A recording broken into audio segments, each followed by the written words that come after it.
Hey, everybody. Thank you for tuning in to the Stuff I Heard podcast. This is your host, Josh Peak. We have a little bonus episode today. My brother-in-law, Charles, reached out to me today and he said, "Hey, man, I got this guy, Derrick Dove, you got to talk to, man. He is so cool. And he's doing all kinds of amazing stuff down here with, playing music and doing Facebook Live stuff. And he's just, kind of like everybody else right now, a musician that's looking for work and there's nothing really going on. So might as well make content and invite people to come out to the shows and check out the website and all that fun stuff." So I said, well, okay. So he sent me a link and I watched the video of you playing all kinds of music and just, hey, Derrick, nice to meet you. I appreciate you having me, my man. Very nice to meet you. Yeah, man. So tell me, you're down in what, the Tifton, Georgia area? Yeah, I'm a little bit south of Tifton, small podunk speed trap town. now I'm from Georgia originally. I'm from the Cobb County area. Okay. But we moved away from there when I was about 12. Okay. We got family right now that's in Nahana, Georgia, which is between Brunswick and Waycross. Yep. And then one of my best friends lives in Albany. So where is Tifton in relation to all that craziness? So Tifton is, if you're going down, I say Tifton is south central Georgia. Okay. It's so Albany is about an hour west of Tifton. Okay. And Nahunta would be about 2 hours east of Tifton. Okay. So you're sort of a little in between there. Yeah, I'm kind of dead center of the bottom half or bottom quarter of the state. Okay. Well, cool deal. So you have a band, and I see that you're like a member of multiple bands, but do you do your own band as well? Yeah, I front. Of course, I'm Derrick Dove, so I front Derrick Dove and the Peacekeepers. We're a blues rock, southern rock band. We, doing original stuff and doing some cool music that we really love, and that's kind of our passion. Yeah. Of course, the passion sometimes don't always pay bills. So no kidding. I play bass guitar for a band that's been around Georgia since the early '90s, the Kitchafuni Cowboys. Okay. Country band. They've had some regional hits and stuff like that. So I play bass guitar with those guys, and I'm also a part of a wedding party band called Big Brothers Boombox, and I also do acoustic stuff for private events and stuff like that. So just staying busy. I clicked on the link you sent me. You actually have a Facebook page that's just Derrick Dove, and it looks like you're putting out live content on a regular basis. Yeah, with everything going on, I've probably the last 2 weeks of March and all of April, and now it's going into the first week of May, I lost all my gigs. And I'm used to working about 3 to 4 nights a week, playing music. Trying to, I play in multiple bands, have multiple things going on, and trying to juggle all that. And everything I had going on just kind of went, okay, we're done till the fall. Yeah. I'm kind of doing what everybody else is doing. It's, you still want to play and you still want to, keep your name out there. And almost more than that, though, I still have a bunch of friends who are working in the medical field and restaurant industry and things like that. So it's almost giving them I do it during lunch is when I do my lunch, high noon with Derrick on Facebook. I like it. But, it gives them a break too. They can tune in and I can play songs, and I'm used to playing a bunch of restaurants doing acoustic stuff. So all that got cut out during the week. So some of these restaurants that are still going, they can still, still hear me. Oh yeah. So, but yeah, that's cool, man. Yeah. Just staying busy. I'm a big proponent of, do what you love and eventually it'll all work itself out. Man, I agree completely. Charles and I were talking about the fact that, while you have this downtime or whatever, just put out free content and just keep inviting folks over. And then when I checked out your Facebook page, I was like, oh, he's doing that. He's totally doing that. This is one of those things where, the more people that can find out about you, the better. So, Yeah, he was like, have him on the podcast and talk about it, and then invite people onto the Facebook page and they can check it out. So, I mean, definitely everybody out there, if you want to listen to some great music, I've already listened to quite a bit of it. Go to Derrick Dove, DerrickDove on Facebook. There's all kinds of stuff on there, and you got a website as well, DerrickDove.com. Yep. And it's an opportunity, especially if you're in the area. If you want to, see some live music and kind of forget about the crappiness of being quarantined in your house, you can hang out with Derrick every day on the internet, and then eventually, when all this comes around, go out and check him out. Or if you want some of his music, go ahead and buy some music. I mean, this is an opportunity to kind of help out, everybody in this process. And, like everybody else, we're all trapped indoors. So we're just looking for creative ways to connect to one another. And I think this is a great opportunity for you. I mean, and everybody else to kind of pass the time and get involved with something kind of cool. So I'm excited about it. It's been great, man. I don't think I get so tired of seeing all the, political posts and all the, mostly political posts. Mostly political posts, yeah. On Facebook all the time, and with all this, with everything going on, everybody's quarantined. All my musician buddies are now doing live shows, and for me, I love live music. That's what got me into playing, and me playing so much, before all this happened, I never get a chance to go out and see other musicians.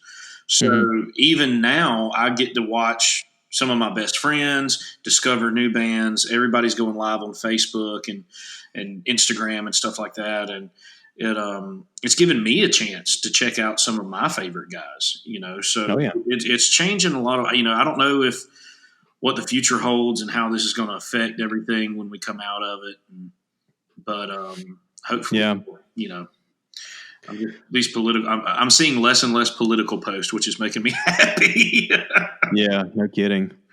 Yeah, I think the more people entertain themselves with whatever they're doing in their house, I mean, eventually we can all get out and hang out together. Yeah. And this is just an opportunity, like you said, for us to refocus and kind of reconnect everybody we've lost touch with. And it's really cool that especially musicians right now are taking time and just, hey, I'm meant to perform here. And if I can't perform for somebody, let me just perform for the internet. And then maybe guys will come out and see me do this stuff in live. I mean, I'm a big comedy fan, and a lot of times people watch comedy on TV, but they don't go out to the clubs to see it.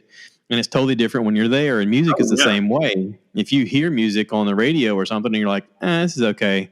When you see it in person, you're like, oh, this is fun. Like, you get into it. The crowd gets into it. Yeah, it's a different energy feel. I mean, it's yeah. You can perform for, and of course, every time you perform, you want to try to put on your best show, no matter if there's, 5 people there or 500. But you definitely get at a live show when there's people are there and you're feeling the energy that they're putting off, and not to get, out there, but you feel kind of their presence and their energy. And if they're digging it and having a good time, it just makes the musician and artist have even a better time. I mean, it just feeds it. Yeah. Charles was like, yeah, you'll like him. He plays Allman Brothers kind of music. And I was doing something. I was posting a podcast earlier while he said it. And I went, he plays Amish rock music? And he goes, what? I go, what? It's always did you play Amish rock? And I was like, yeah, Jebediah, kick it one time, and they're all acoustic, of course. But we wrote this new rock song. It's called Churn the Butter, Baby. I like it when we raise the barn, y'all. Show me them ankles, Miss Daisy. There we go. You think your beard's long? Check out my wife. I love it. Yeah. Amish rock and roll. Yeah. I heard it wrong, and I just went with it. And he and I giggled for so long, and I was like, I got to tell him I said that, because he's going to be like, what? That's great. Oh man. Yeah. So how did you get started? I mean, was this something you started, really early on, or how did that get going? My dad has always been a musician. He was always a musician. He was a radio DJ for years, and then a live DJ, and always sang in bands and stuff. So growing up, I didn't know any different. My dad, our living room was the band practice room. So we had, just like everybody else, we had a couch and a TV, but we had a drum set and guitar amps and speakers, and the TV was just kind of in the mix of all of it, So, and he would have band practice, if they weren't playing on Saturday night, that was band practice. So cool. I was always around music growing up, and I remember I got my own first drum set when I was around 3 years old. Just something to beat around the house, and I actually ended up joining his band when I was 10 on drums. Didn't play a ton, but once or twice a month. For a 10-year-old, that was awesome. Oh yeah. Then I played. Me and him done a duet for a while. He just played guitar, and I played drums, and we actually used to play the Moose Lodge in Albany. My grandparents were members there, so we'd come over and play like teen night or kids night or whatever at the Moose Lodge over there, and we'd done a bunch of little duo shows. And he just really wanted to feed it because he knew how much that I was enjoying it, and I wasn't very good at sports. I wasn't very good at. I tried baseball, that didn't work out. Didn't really. I wasn't into getting hurt, so I didn't want to play football. I was too short and chubby to play basketball, so music just I connected with it very early on. We were watching TV one night, and Austin City Limits came on, and it was a rerun. I don't even know back then if it was a rerun. It might have been I guess it was. But Stevie Ray Vaughan was on City Limits, and I looked at him and I was like, okay, look, I love playing drums, but that is what I want to do. So he got me a guitar and taught me some chords, and ended up teaching me like the intro lick to Johnny Be Good. And cool. And that's about all my dad learned, knew. He had a very good ear. He couldn't read music or anything. So he just kind of picked it out. He just had a real good ear that way. So he taught me that, and I kind of took it from there. So I switched in his band to guitar when I was about 12. Around 12 years old, I was, switching over from drums to guitar in his band. And I joined a band when I was 14, my first band, a bunch of high school buddies were needing a singer. And I played rhythm guitar and sang. And about a year later, I put my first band together where I was the only guitar player and did a little trio. And it was a funny story. The trio, the name of the band was DC Blues. And the only reason I put this band together was there was a festival having a battle of the bands.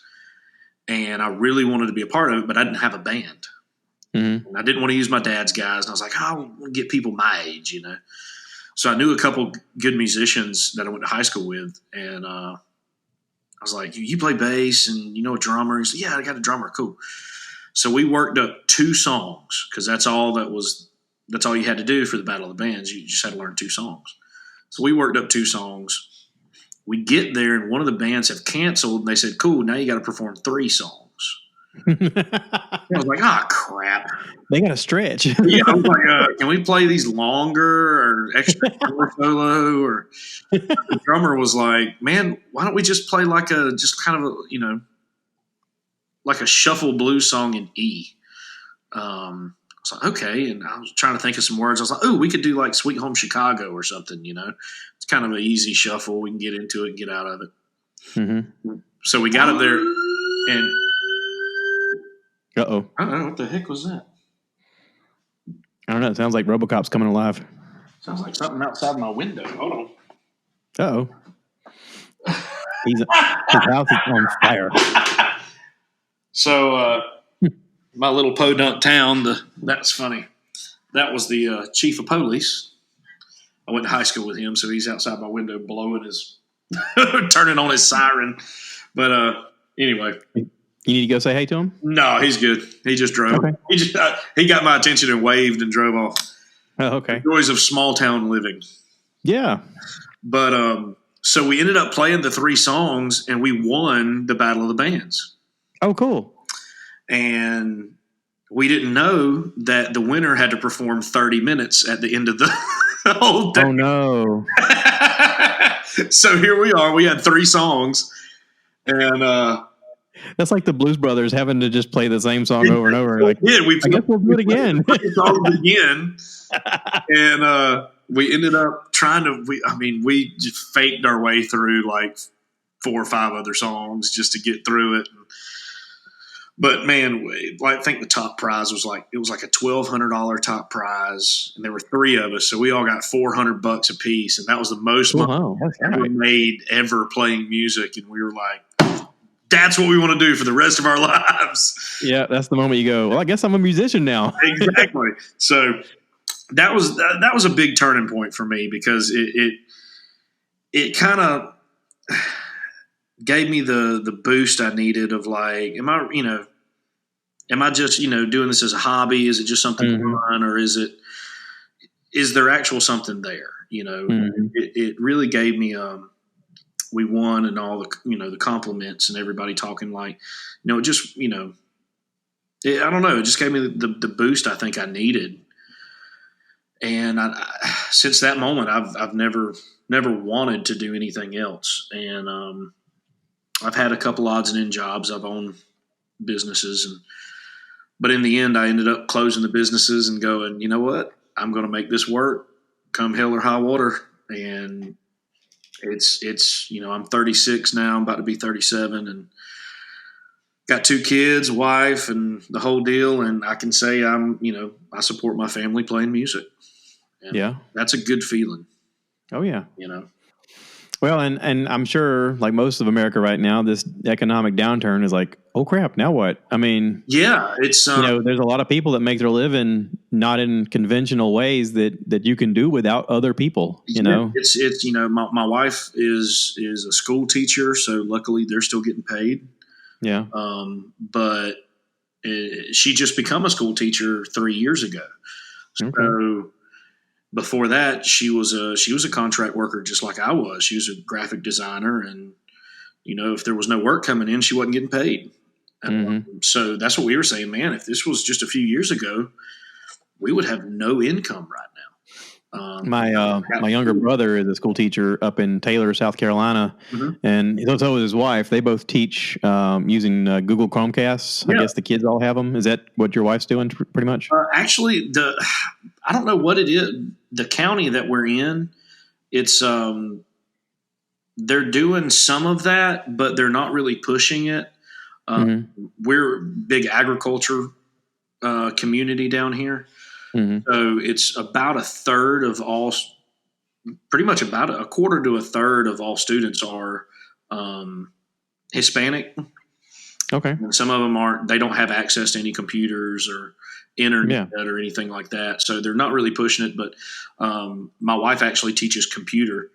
So all she's been doing is, putting little fun videos together and sending out and checking on the kids. And she hasn't actually had to, teach, I guess, just doing fun little projects to send to them and things like that. But it's crazy. This is really, I keep telling everybody, this is a time where thinking outside the box is going to come through for a lot of people.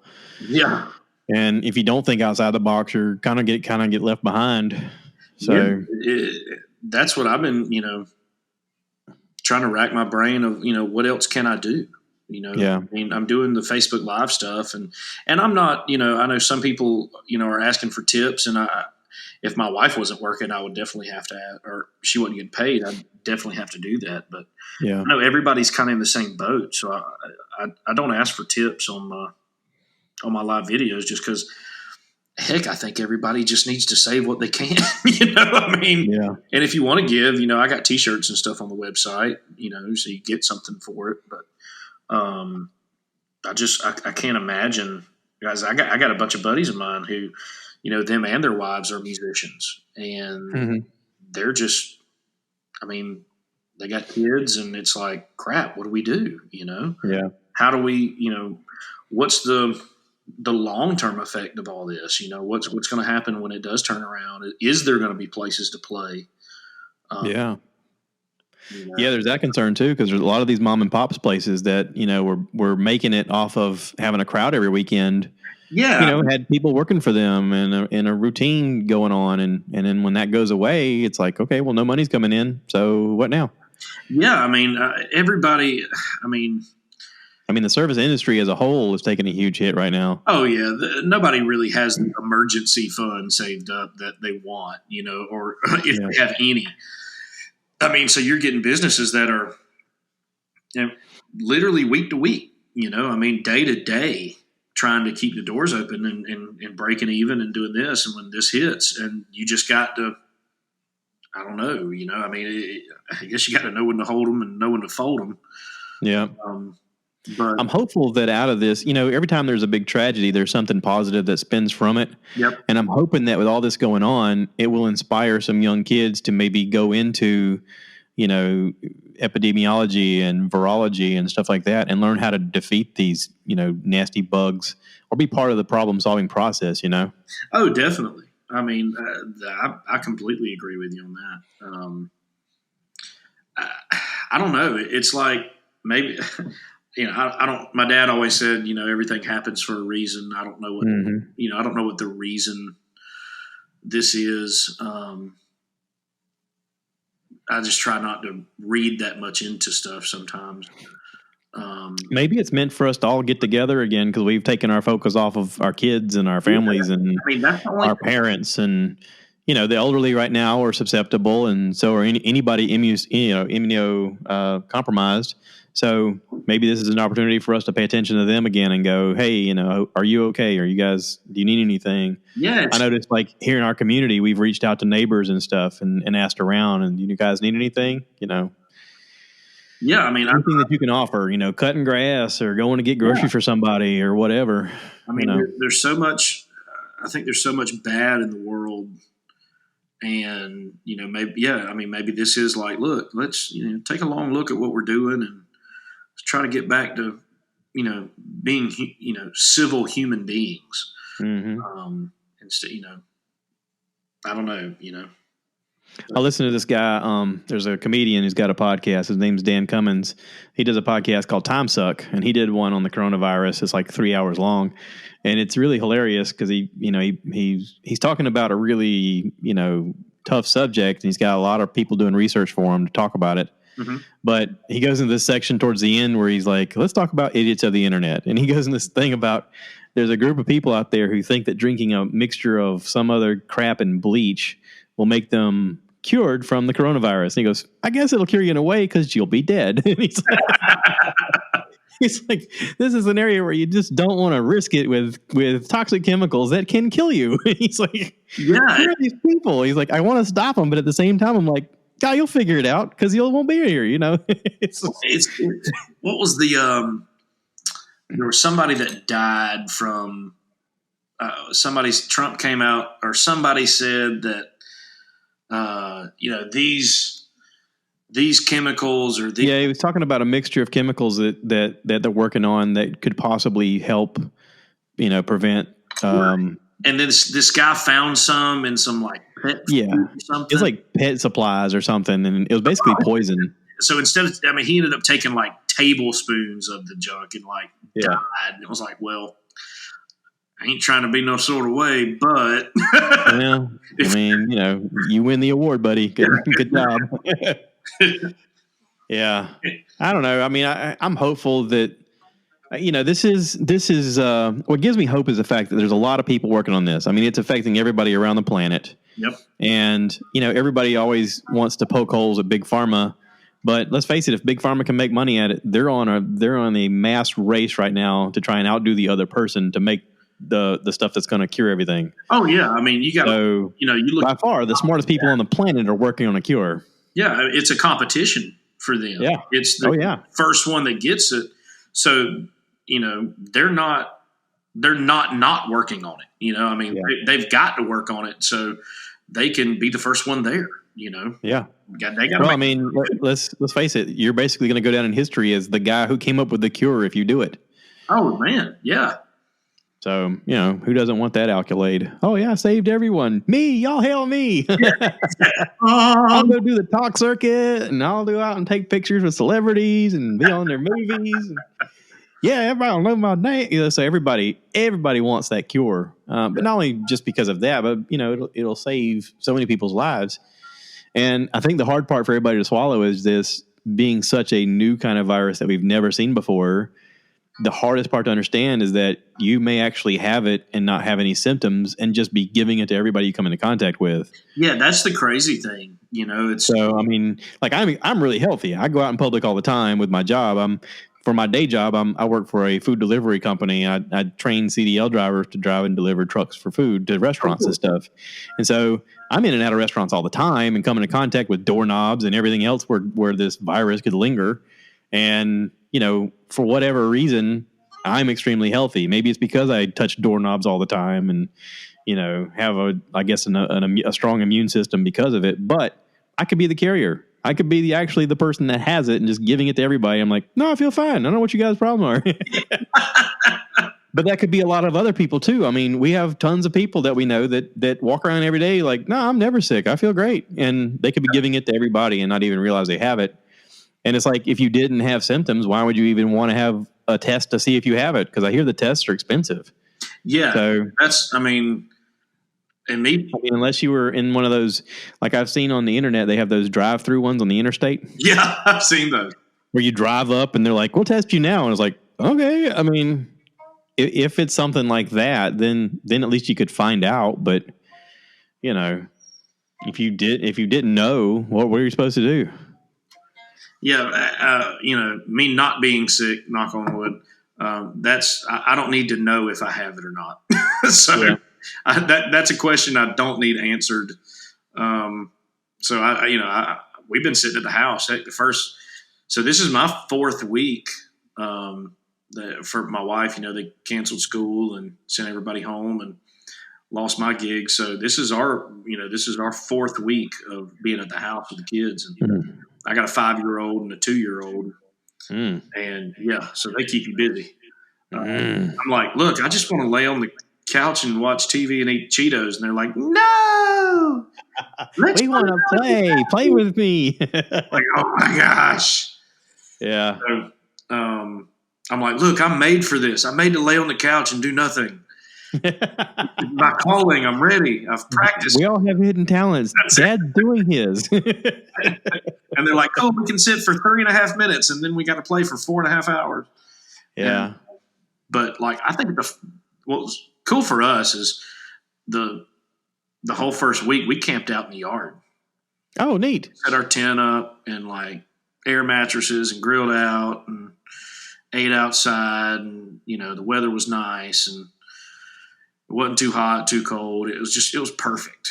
And so for a whole week we just chilled out outside, and then it was like, all right, let's go inside. And it started warming up, and now today it feels fantastic outside. But we're in Florence, South Carolina, and we had some high wind yesterday, and then all of a sudden it's chilly today, and it's actually really nice outside. But the pollen count's been so high, I look like somebody had punched me in the eye all week because my sinuses were so swollen. My mom's family, all my aunts and uncles and cousins and everybody, they're from South Carolina. They're over in Camden, Lugolf, over there. But my grandfather's actually from Darlington. That's right next to us. Yeah, so not too far down the road. Yeah, you were mentioning Albany earlier. My buddy Greg, like I said, lives down there. He's a nurse practitioner, works in infectious disease at the local hospital. So he's been really, really busy, being at ground zero of Phoebe, the fourth largest accounted for COVID-19 cases in America per capita. Yeah, our keyboard player, JT, his wife works at Phoebe. She's in the NICU. Yeah. But he told me yesterday that the NICU stuff is starting to slow down while all this is picking up, and they're going to start sending her in to other places in the hospital to work.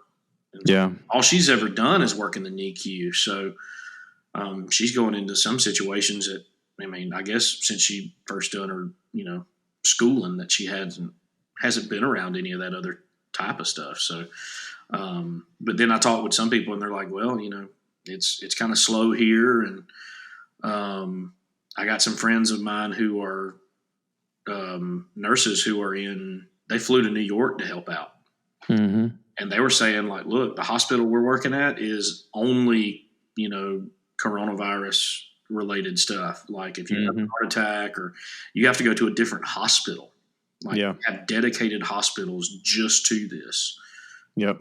And so it's crazy to see that. And then you see other places that, hospitals are, I guess because there's not the big outbreak in these other places, and they're really slow. And so I think some of those communities are having a hard time because they just don't really see it. Oh yeah.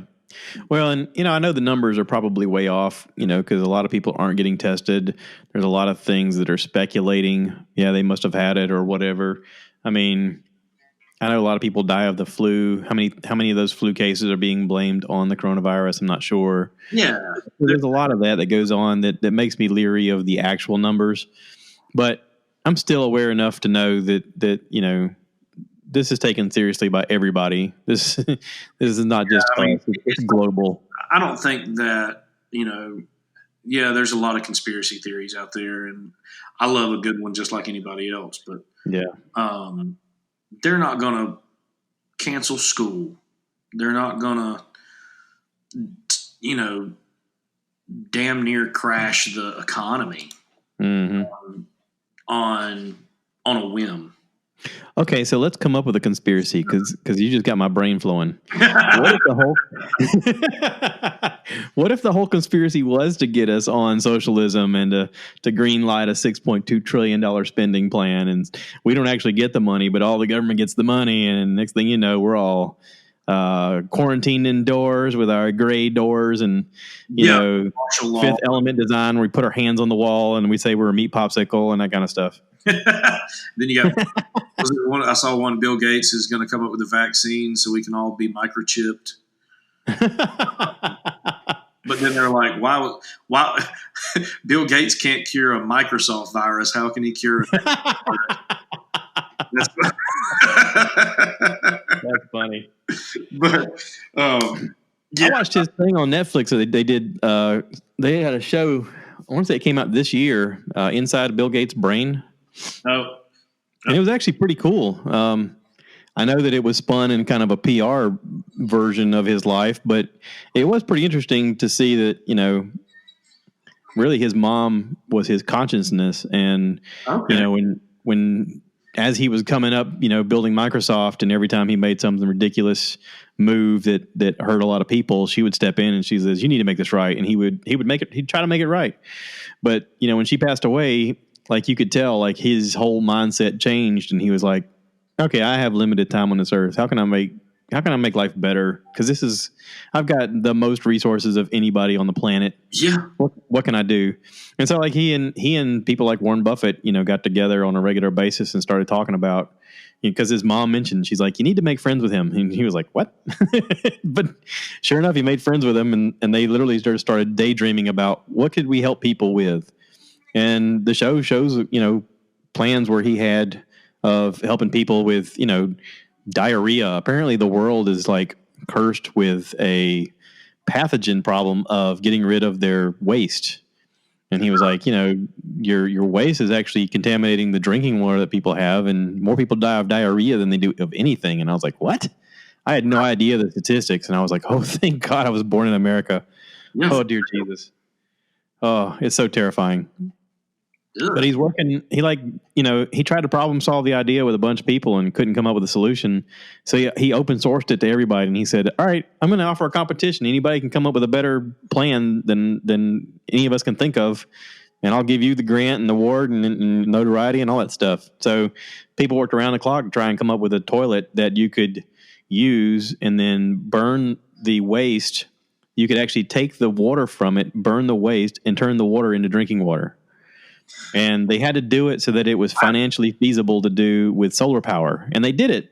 They did it. The whole thing came through and they did it. I was like, holy cow, I can't believe they actually came up with this. But, it literally was one of those moments where you're like, okay, you're not such a bad guy, I mean, I hated Microsoft, but this is actually a cool thing that you did. Well, that, I think, I'm a big history buff, and I watched that The Men Who Built America on the History Channel. I actually bought the DVD just so I could watch it all the time. But oh yeah, with the Rockefellers and the and those guys kind of got there. I mean, he kind of to the point of, so we can't really die with all this money, so I can't take it with me. So let's set up some foundations. Let's set up some stuff to try good. But you read, it's like they done so much bad, as far as gaining their wealth and stepping on the little man. But at some point, I think with most people that have common sense or just are not psychopaths, that I mean, at some point, your conscience has to kick in. Yeah. I mean, you'd hope. You hope. I mean, it's that storyline of the movie at the very end where the guy finally gets it and he comes around to his senses and tries to make amends. It's the Ebenezer Scrooge story. Yeah, I mean, really. He took, and then at a certain point, he opened his eyes and went, "Oh, I need to give back." Well, you kind of hope that for everybody. You really do. I mean, at some point, you're like, okay, something's got to switch on in their head. Like, come on. Oh, okay. Now you get it, Yeah. And I'm sure Bill Gates would love to have some kind of financial windfall from this if it worked out that way. But I also think he doesn't really care about it that much. I think he just was like, hey, I have the means to throw money at this. This is bigger than me. Let me just throw money at this. I mean, the guy's, how many billions is he worth? Yeah. I mean, I don't know, more than I can conceive in numbers. Yeah. I've been out of school so long I couldn't write a billion and understand that it's that many zeros. Well, it's crazy. I mean, you're looking at a billion and you're like, okay, well, that's just no, that's, It's like a made up number at a certain point. You're like, okay, I've held a few $1,000s in my hand before. Right. That doesn't even fathom to what a billion could be. You're just like, that's not real. I mean, it makes millionaires look like nothing. I mean, It's crazy how much money when you really start looking at it. What's funny to me is I look up like net worths of certain musicians and actors, and you see, okay, well, they're worth $15 million, and they're worth $30 million, and you see the kind of lifestyle that they live, and you're like, okay, they're worth $20 million, and they're living this way, and then all of a sudden you're like, well, how much is this person worth? $5 billion. So this guy's worth, I mean, what, 50 times this guy? And so. Yeah, and then the crazy part is when you come across someone like Warren Buffett, who still lives in the same home he's been in for years in Omaha, Nebraska. And, and he drives a used car, a used Oldsmobile, and he's just like, no, I got everything I need. I don't know what you're talking about. I'm happy. Yeah, the thing I saw, he goes to McDonald's and gets like the senior discount for his breakfast. And he's like, I just want the senior cup of coffee. I think there's a story about him and Bill Gates going to McDonald's because he could get the senior discount on his food. He lives simply. I mean, they have a 3-bedroom, 2-bath ranch house in Omaha, Nebraska. Him and his wife have always lived in. They raise their kids there. I remember a story about him one time. He said his kids were like, "Dad, so we're rich." He goes, "No, I'm rich. You got to make your own." That's great. I think Bill Gates kind of did the same thing with his kids at a certain point. He told them, he's like, listen, I'll give you all the opportunity in the world to advance your careers. He said, but at a certain point, this is up to you. Yep. And I think him and Melinda have agreed that they're only going to give their kids like so many millions of dollars when they die. But the vast majority of it is just going to charity. And I'm like, cool. That's awesome. That's great. I was fortunate enough that, my dad kind of did that too. He was fortunate enough in business to have a little bit of extra money. Well, when business was going good, I'll say that. And so he ended up giving me and my half brother and my sister and my other half sister, gave us all our inheritance before he passed, which wasn't much, but I mean, it still allowed, me and my wife just got married. And so we moved to Nashville and started a business. And, that allowed us to live up there and, try to pursue music. And we ended up moving back to Georgia about a year later.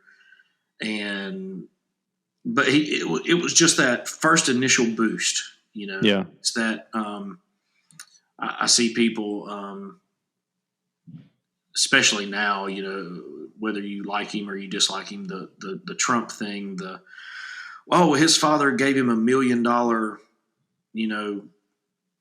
get started budget, and I was like, you know how hard it is to turn $1 million into $1 billion? Yeah. I mean, I'm still trying to turn, 10 grand into something. Yeah. 10,001. Well, I mean, you can also equate that into like fans. Okay. So as a musician, you started off with a fan and it took forever to get 10 fans. And then once you had 10, you're like, if we could just get 100 fans, and then you get 100 fans, you're like, okay, that was actually not as painful as getting the first 10. And then it's, right. As I heard Casey Neistat said that recently about his YouTube channel, because he got some ridiculous award for passing like 10 million viewers on YouTube. And he goes, the weird part is, he goes, it was harder to go from 1 to 100 than it was to go from 1 million to 10 million. Wow. And he's like, that first struggle is just you blindly going out there going, hey, I believe in this. I'm going to keep doing it. And you just hope so it catches fire at some point or hope anybody's watching. And it's like, even if you feel compelled to do it, just keep doing it because you're going to keep working on it. So, I mean, music's that way. Comedy's that way. Anything creative is that way. If you're a painter or whatever, whatever you're doing creatively, I mean, I try to tell people all the time, follow your passion and just keep at it. Yeah, that's what I mean. I have younger musicians, and I help out with some rock and roll band camps, during the summer for kids. And everybody's like, well, you play music for a living in a place where sometimes that's very difficult to do because, I mean, there's not a ton of places to play. It's not like, Atlanta or New York or something like that or Nashville to where, there's 15 bars or restaurants in a row that have live music or, music venues. And so, I try to tell kids and stuff like, if you really want to do this, most of the time you'll find a way. You'll, just kind of go with it, keep going. That's been my philosophy for a lot of stuff. And like, just keep hammering away at that rock and eventually the rock's going to break. I mean, that's what you hope happens. And if you're a kid right now and you're seeing your parents go through this, go to medical school. Yeah, for real. Because you won't be furloughed at all. You will always have a job. You'll always have a job. So, yeah. I used to tell my kids when they were younger, I said, you kind of want a job that's like recession proof, like, I don't know. You want to be essential. Yeah. A doctor, a dentist, a mortician, jobs that are not going to go away. Yeah. I mean, heck, people are dying every day. Yep. Mortician and everybody's got to take a crap. I guess a plumber would be a good one. Plumber would be a good one. Yeah. Yeah. But yeah, I mean, that was the one business advice my dad gave me was, look, he said, son, I don't care if you shovel shit for a living. You just be the best one you can be, and you're going to get the business. Yep. He said, I had a joke with a guy one time. I used to work for Budweiser years ago. I was in the Marine Corps from 94 to 98. When I got out, I had no usable trade. Right. But happened to bump into this guy who told me they were hiring at our local Budweiser plant. And I was like, cool, I need a job. So I went up there and I got an interview, and they hired me to be a driver, and they were going to help me get my CDL. And I was like, cool.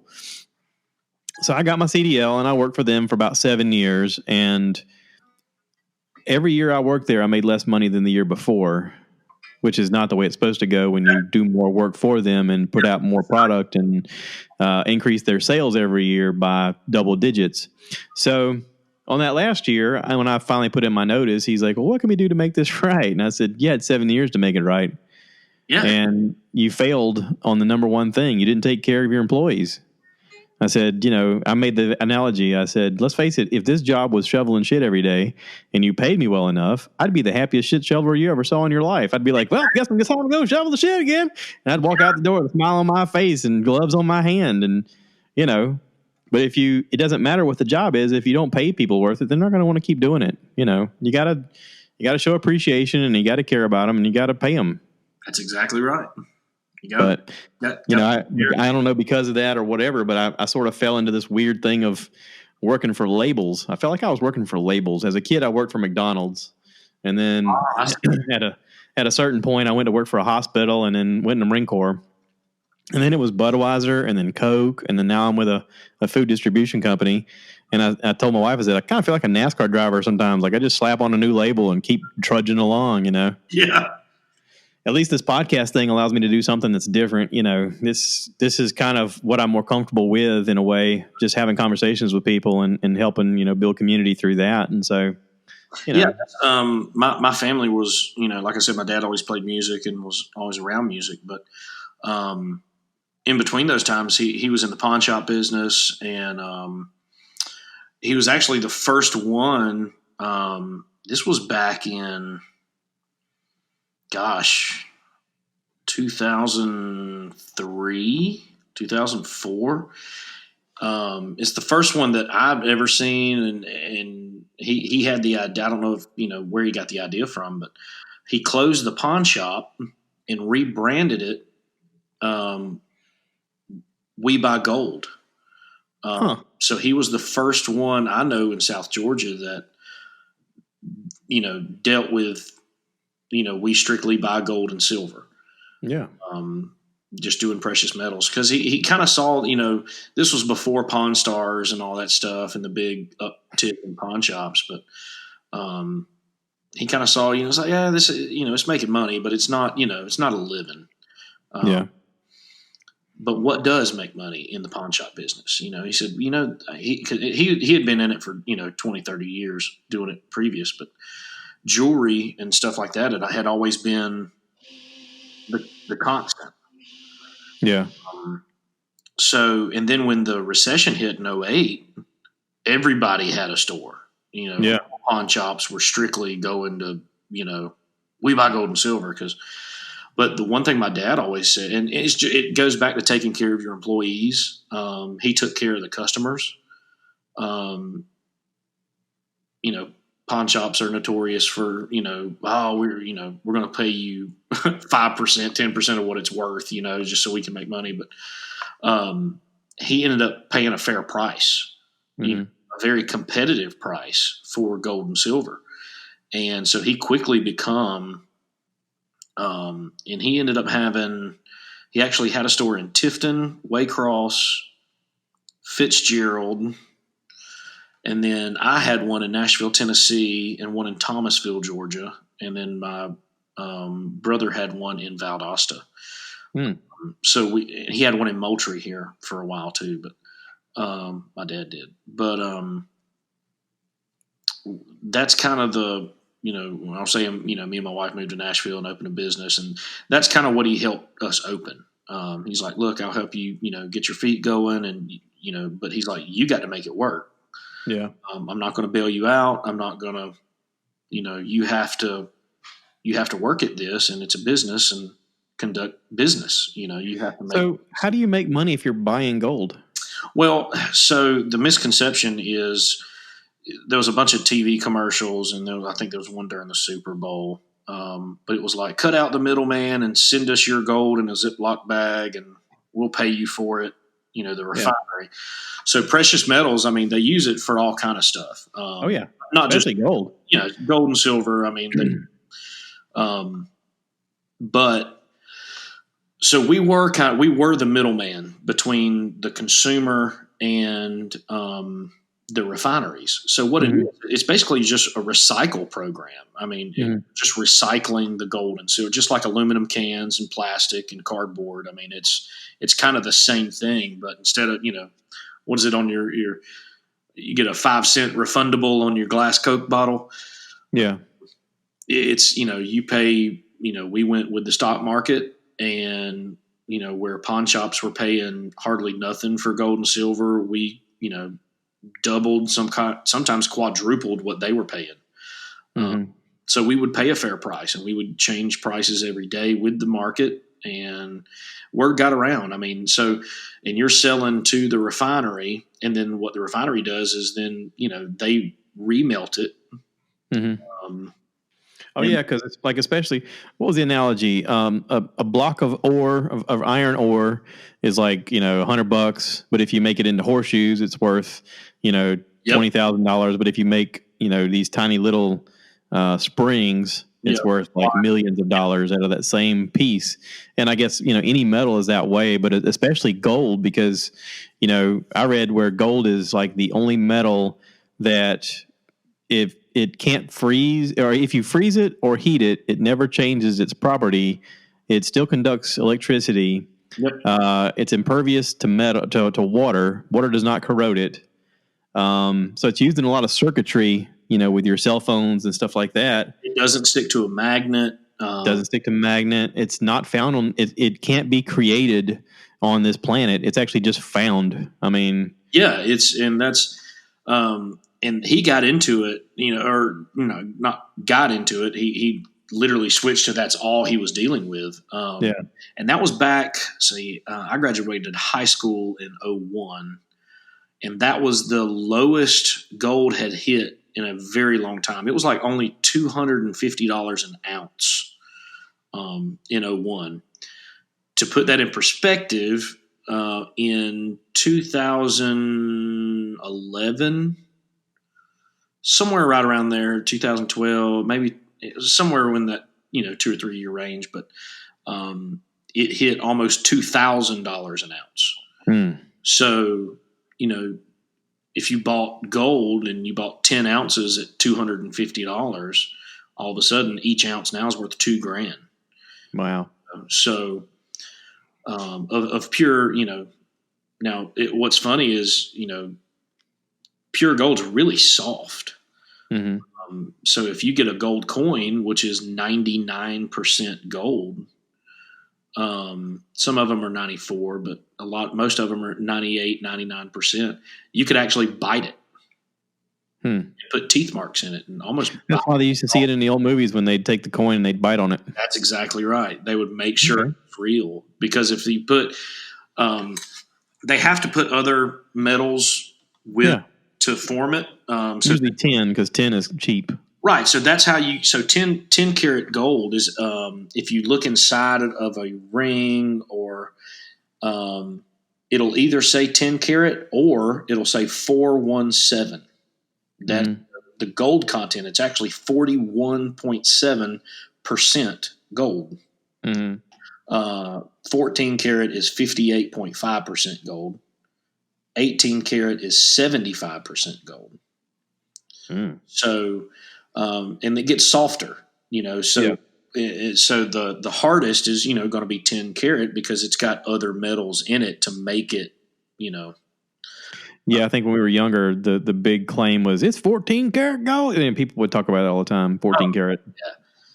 So, and then you would get stuff. We were in Nashville, and other countries, like, they don't really do 10 or 14% gold, or 10 or 14 karat gold. We had a lot of, Nashville being a melting pot for a ton of different people. People bringing in gold from their home countries, and it's necklaces and stuff. It's 22 karat. Mm-hmm. It's 24 is pure, very heavy, and you're like, whoa, okay. Especially going from South Georgia, where I went down there to the Walmarts and got a ring, and or something. Not saying everybody, but when you start seeing like real gold jewelry come in, and it's like, wow, we this is the only carat we deal with in my home country, and it's like, oh, okay. Yeah. My grandparents had lived through the Depression, and after that, they got really into purchasing gold whenever they could, real cheap. and land. They believed that, land and gold were recession proof no matter what. And they were right.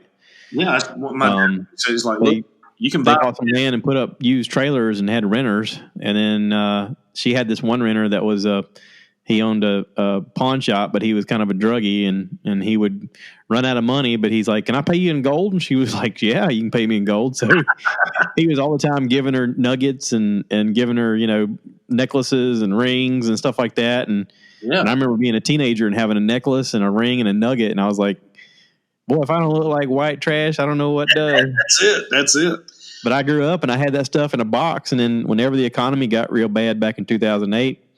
I think that was about the time I did it. I found all this, these necklaces and stuff that were all chewed up looking and gnarled.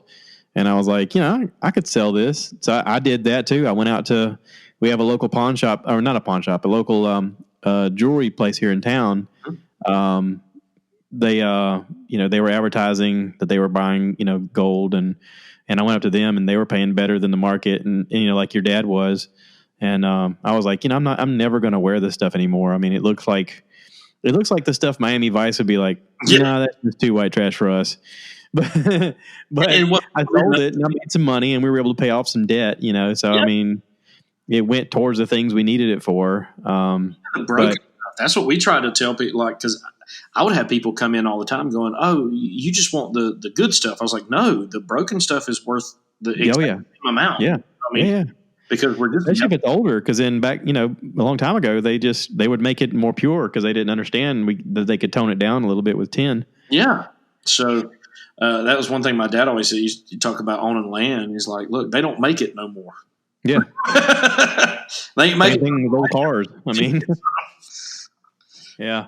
I listened to a podcast with Adam Carolla one time. He said, "Oh yeah, back in the day, I started getting a little bit of money. I wanted to invest in buying cars." He said, "But I go to these auctions, and they wanted these high dollar, for these fancy cars that everybody wanted." And he goes, "But for some reason, nobody wanted early '70s Lamborghinis." And he goes, "So I bought some." He goes, "And I bought them for," he said, "usually about 20 grand a piece." He goes, "Now each one of those is worth 200 grand a piece." He's like, "Because there's no more out there and they're actually sought after." And he's like, "I have a garage full of them." Wow. Yeah. My wife watches it with me and she's like, "How do they determine how much it's worth?" And I was like, "Because people either want it or they don't." Yep. That's what the value of anything, baseball cards, whatever, you name it. You get that desire going, man, and it's unstoppable. Yeah.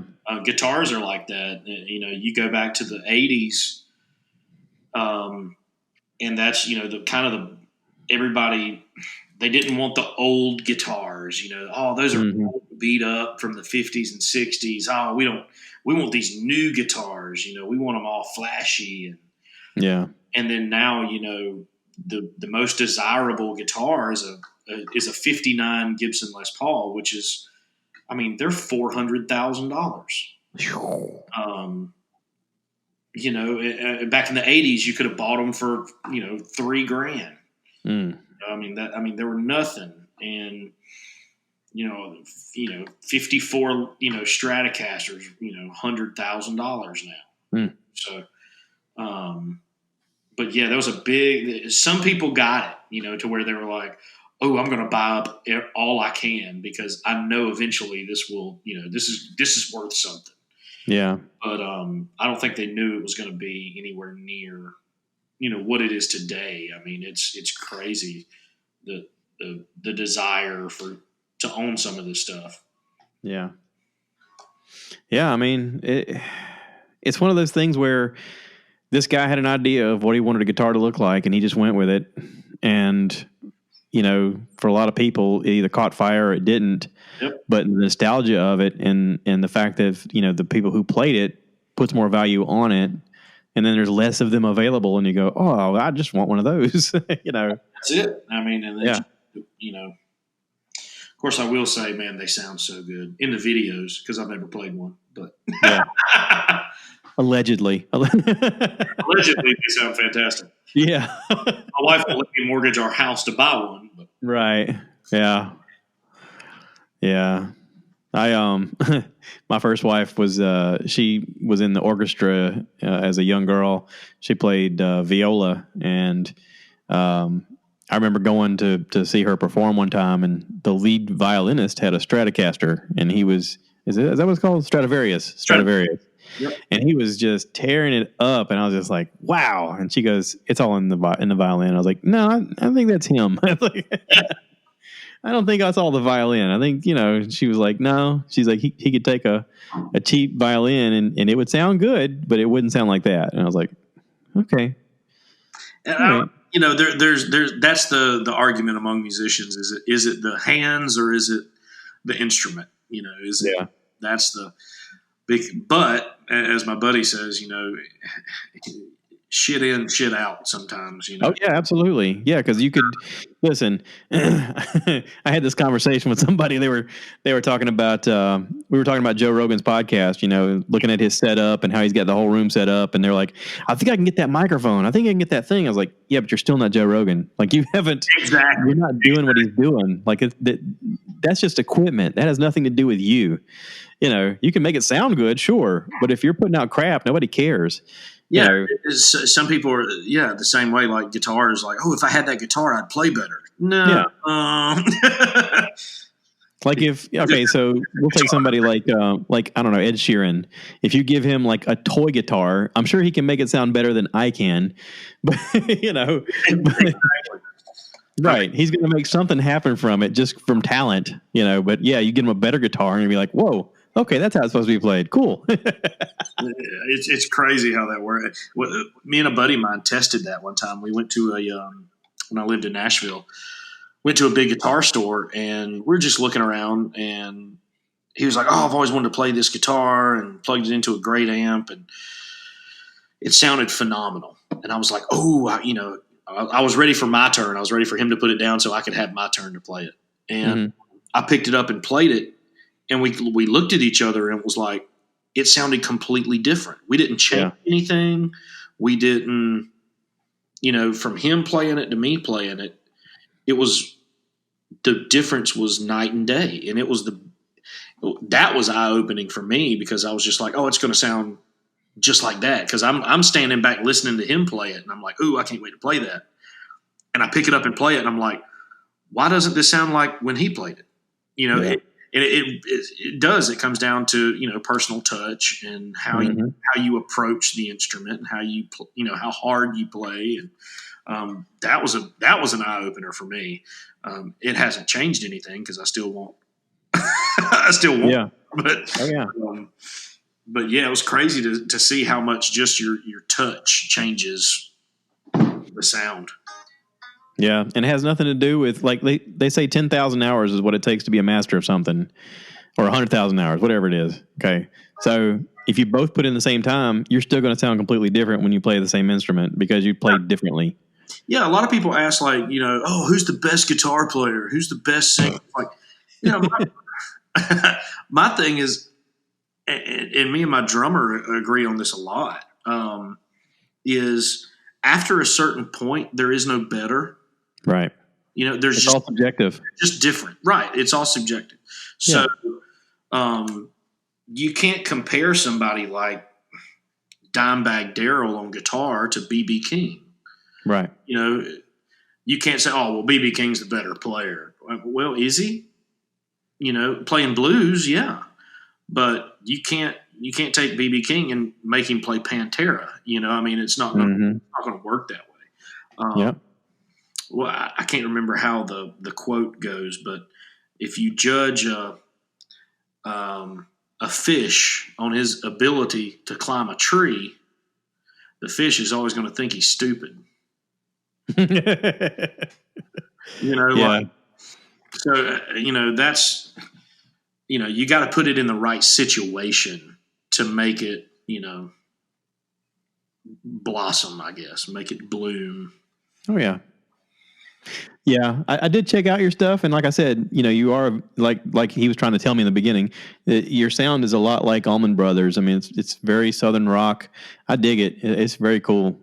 Definitely blues out background, and it was good to listen to. I mean, you're playing well, you sound good. I mean, That's I would think that people could latch onto it and dig it. But again, it's all subjective. I mean, exactly, and that's what I've always liked. Billy Gibbons from ZZ Top had a quote. They said, how do I need to write songs? What do I need to write about? What? And Billy Gibbons just said, just write what you want to hear. yeah. Like we were saying earlier, people will come to it. Yep. The right people will listen to it. The right people will discover it, and they'll enjoy it. You just write what you want to hear, and eventually something's going to come loose, And not only that, but like, especially with young kids, whenever they look at doing something like play guitar and perform in front of people, they think, "Oh, I got to move to Nashville before I can do that." No, you can start in your hometown. Like you can start in your room, start in your bedroom, go to your local talent show, go to your local whatever, say, "Hey, can I perform in front of these people?" And just give it a shot, right?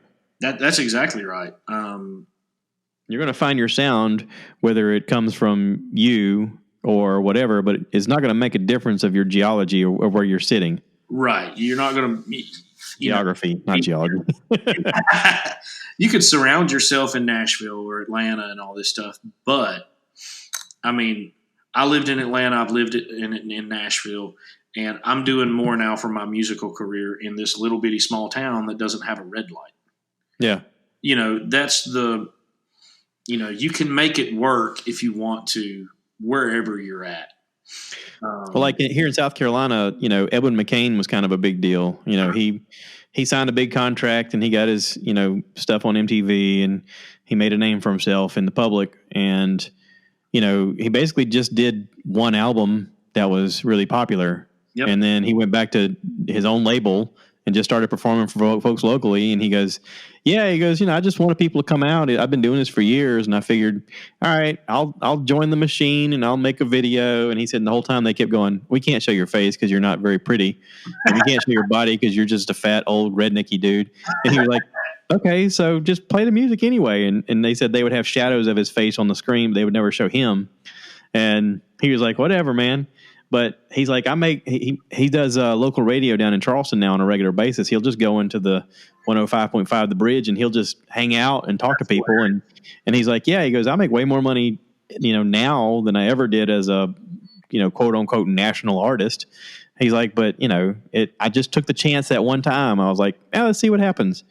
He's like, but I'm way happier now. I take care of my family and I take care of other musicians and, I still get to do what I like and I get to do it on my own terms. And, cool. Especially now what you hear about musicians in this all-inclusive thing that they have to sign. A lot of them do whenever they get a big label. And it's like, why would you want to do that? I mean, there's 365 deals. Oh yeah. Those are awful.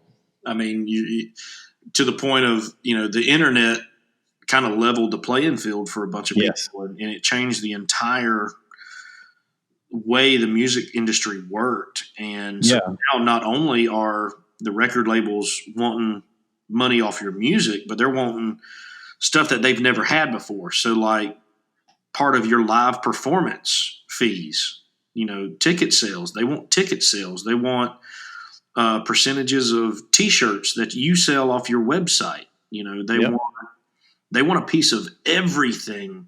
If you get paid to go do an interview with somebody, they want a piece of that. They want a percentage of all of it. That's part of the, we want it all. So 365,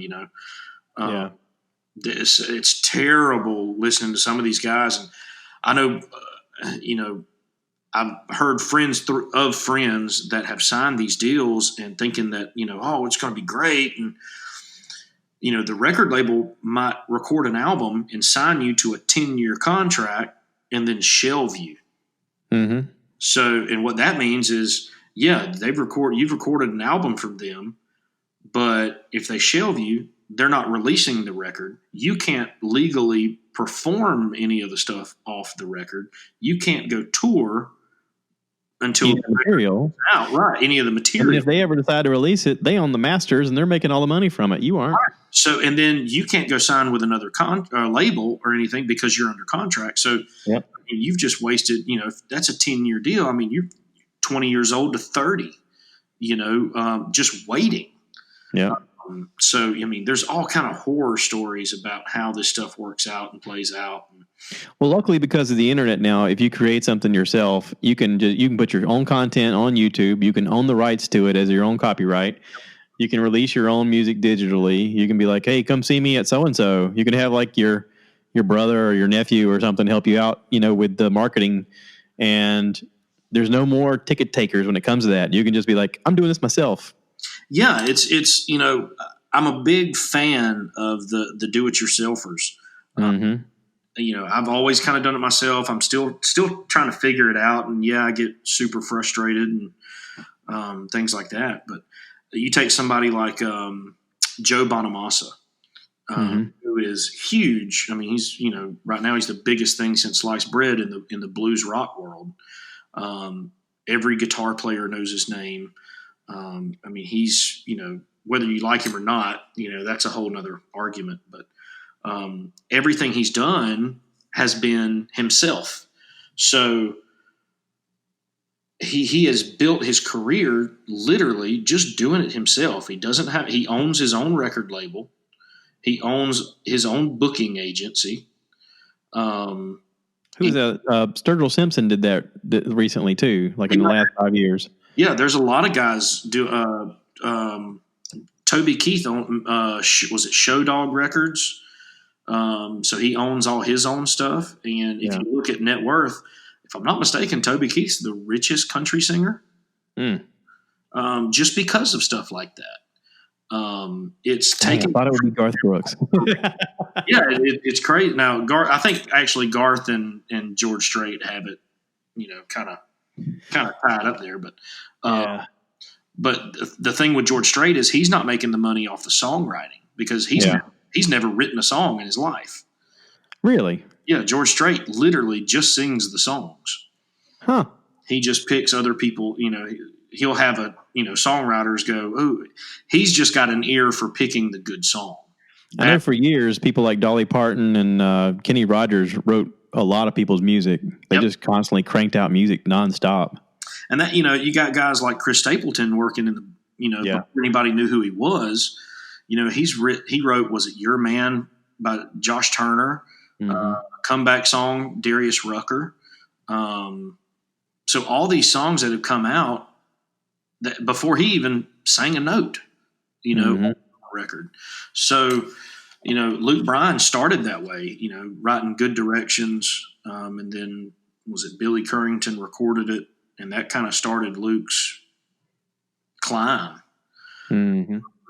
It's the songwriting part that's the biggest thing, in Nashville, especially right now. It's, you get good songs and it pays.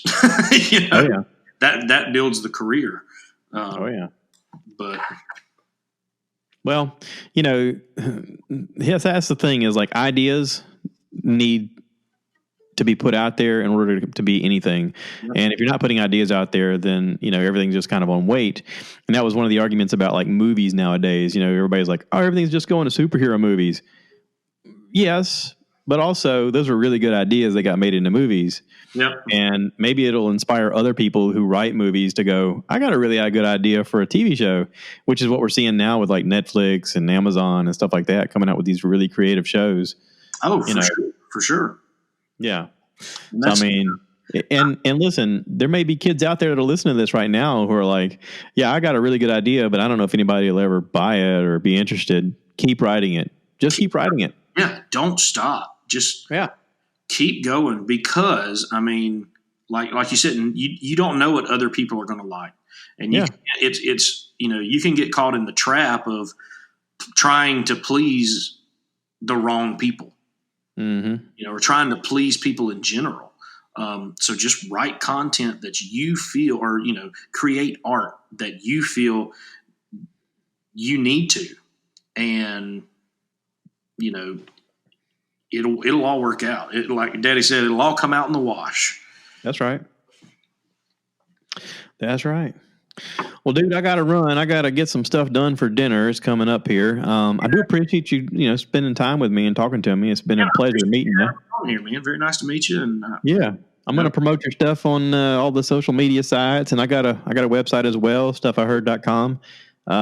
Put episodes up there and photos and all that fun jazz. And I haven't told you, I'm going to be releasing a song for Easter. Okay. It's I'll probably drop it around 6:00 today. Okay. It's since I'm quarantined and I sing this song at my church every now and then. I sang it for Easter about 4 or 5 years ago, and decided I would do my own version of it. And it's called "Were You There?"